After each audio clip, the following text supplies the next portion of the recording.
वाहून गेलेले आहेत पुरामुळे, त्याचा मोठा प्रश्न अनेक आमदारांनी म्हणलं सत्ताधारी विरोधी दोन्ही पक्षाच्या, काय नक्की सूचना आपण केलेल्या आहेत? नाही, बऱ्यापैकी आपण पाहिलं की बऱ्यापैकी DPची व्यवस्था झालेली आहे. जे पावसानं वाहून गेले होते त्या DPचे कामं चालू आहेत. बहुतांश कामं झालीत. काही ठिकाणी कामं झाल्यानंतर सुद्धा अजून DP चालू झाले नाहीत. काही ठिकाणी पोलची कामं राहिलेली आहेत.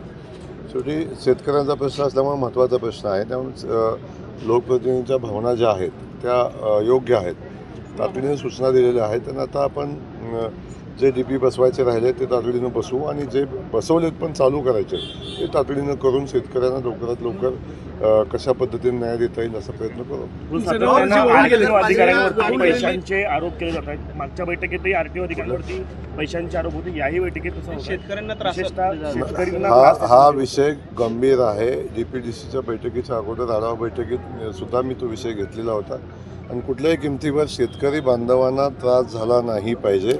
शेतीमालाच्या वाहतूक करणाऱ्या त्या टेम्पो किंवा जी वाहनं असतील त्यांना त्रास नाही झाला पाहिजे असं सूचना दिलेल्या आहेत. आता त्या अनुषंगाने आता जर पुढं काय झालं तर 100% RTOपासून सगळ्यांच्यावर कारवाई करण्याच्या सूचना या निमित्तानं आपण पुढं देऊ आणि खास करून मी स्वतः RTOवर कारवाई करण्याचे प्रस्ताव शासनाला पाठवेल. जनावरे जे वाहून गेलेले आहेत त्यांच्यावर पोस्टमॉर्टम करायचं करायचं बाकीची तपासणी करायचं काय चालू आहे? नाही, असाही चर्चेचा विषय असं कधी नाही आहे. जनावरं वाहून गेली त्यांना मदत मिळाली पाहिजे आणि त्यासाठी वाहून गेलेल्या जनावरांचं पोस्टमॉर्टम होत नाही.